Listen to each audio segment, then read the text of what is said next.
মরহুম Haji Nurul Haque trust online Olympic football tournament 2024-এর final খেলা অনুষ্ঠিত হয়েছে। 10 ডিসেম্বর শুক্রবার পটিয়ার কোয়ে গ্রামে এই ফাইনাল খেলার আয়োজন করা হয়।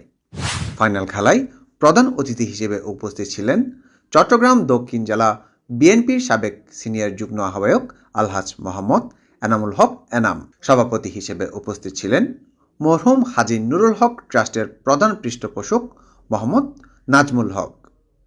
এই খেলার মধ্য দিয়ে আমরা বুঝাতে চাই, এই প্রেসিডেন্ট হাসিনার দোসররা যদি এখনো থাকে, তাদের কাছ থেকে আমাদের সতর্ক থাকতে হবে।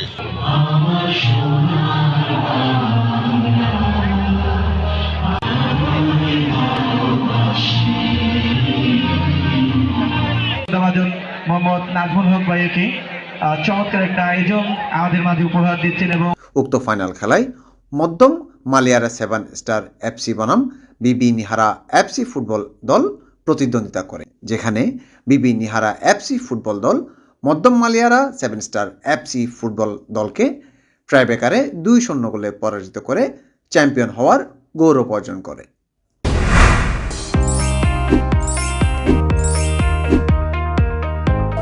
চট্টলা টিভি, ইতিহাস ঐতিহ্যের প্রতিচ্ছবি।